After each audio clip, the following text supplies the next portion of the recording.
You know, I spent some time. My buddy John Young, he's started several tracking schools. You may have heard of him, but he he's my mentor for me, and he's somebody that I just really admire.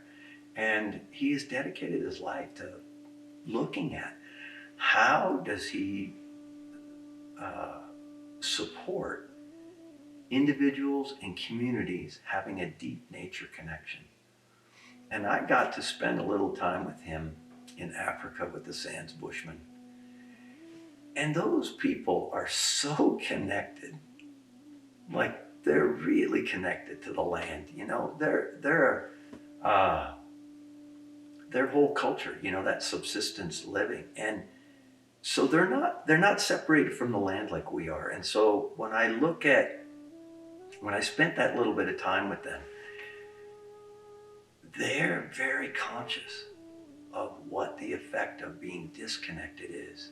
And their cultural traditions are all based around that connection because their survival depended on it. Their survival depended on it. So when, John tells a story when he's over there teaching and being with that group of people, a bird will give an alarm call and all the kids are aware of it.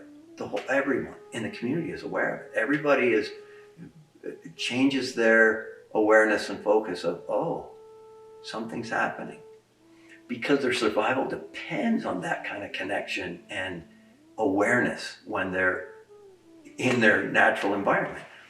Here, he said, he'll be teaching a bird language course, say, or he'll be teaching something where there's families in all ranges. And, he'll hear an alarm call of a local bird and nobody picks up on it. There's inroads to, it's not just, oh, how do I connect with myself? If we begin to connect with nature a little bit, we can't do that without being connected to ourselves. So it feeds that, it helps that. Just like when we connect to ourselves, it makes us available to connect with nature and each other in a different way. It enhances that. It enhances our ability to do that. John tells a story, and I'll probably get choked up telling it, But he worked a lot with a lot of individuals about connecting people to nature. And what would happen is people would start off and they would, be pretty disconnected to nature, but something in them was drawn to it. And so they would take classes with him and they would begin to connect. And that growth curve of connecting would really start to happen. And then there'd be this plateau. And he said sometimes there'd be a plateau that went on, and sometimes he said it would even begin to diminish.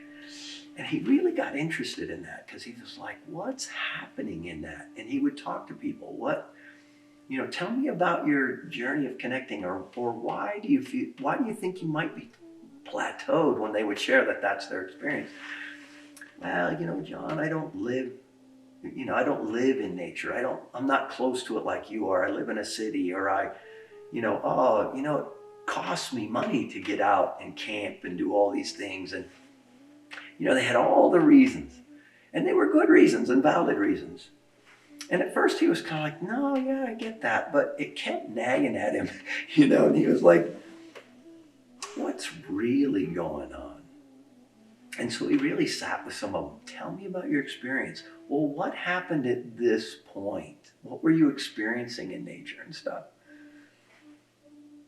And what would happen is people would end up sharing with him. They would get in touch with, oh my gosh.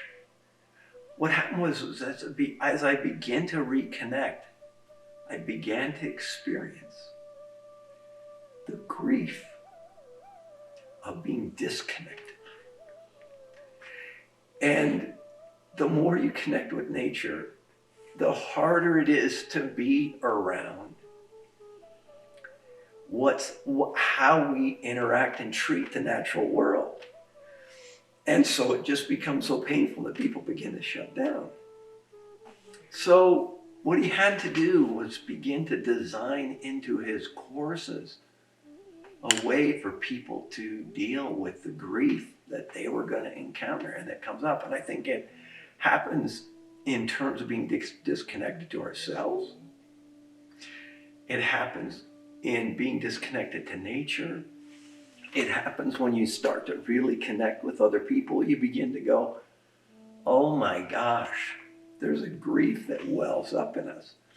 And with spirit. So all of those things happen. So, until culturally we begin to have some facility with how to deal with our grief, I think there's limits to what most people are going to be able to access. Doesn't make it any less important and doesn't make it any less valuable, that experience of that connection. But we just have to learn, the native cultures, the indigenous peoples, they had ceremonies and rituals for how to deal with grief. In those cultures, when somebody loses a spouse or a child, they're relieved of their responsibilities to the village for a period of time, up to a year even, where they're given the space to grieve and they have fire rituals and things. So I'm just saying, we culturally, we don't do so well at that.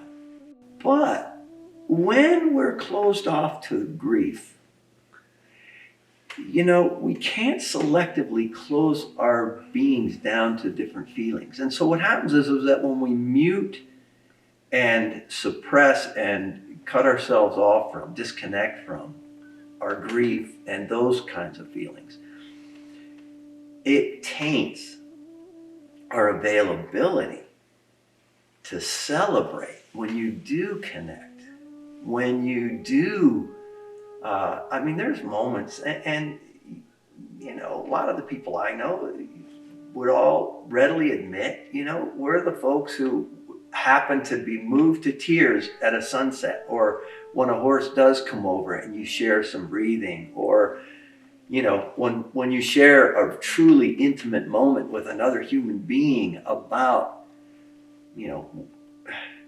how you feel about the land or anything that really means a lot to you. That's, you lose depth and breadth in that realm as well. So I wouldn't say come to MEA and grieve with us.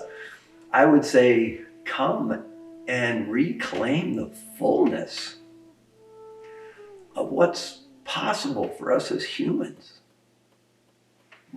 It would be more in that realm, because there really is an incredible depth. I've talked about, people have asked me, and I'll explain to them why the grasslands are the way they are and why we manage the herd the way we do and all of these things. Because the grasslands evolved along with huge herds of ungulates, grazing animals. And so they formed this over time, over thousands and thousands of years. They developed this symbiotic relationship. And so to me, looking at the land and looking at all that, that's very obvious to me. What took me a little longer to have an epiphany about is that we evolved along with them. And that if you looked at healing as a journey to wholeness, a journey in wholeness, if you will,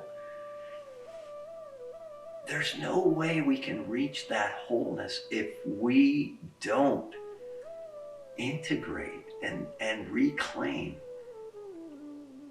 the connection that we have to nature. Because it's been with us for so many thousands of years. It's a fairly recent phenomena that we've been able to disconnect in the way that we have.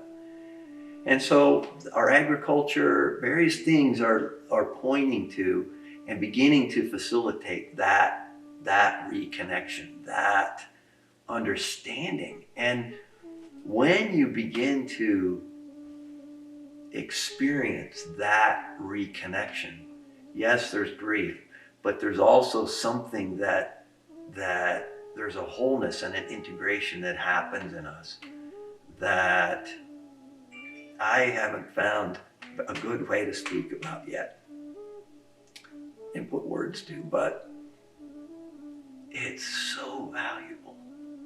It's so valuable.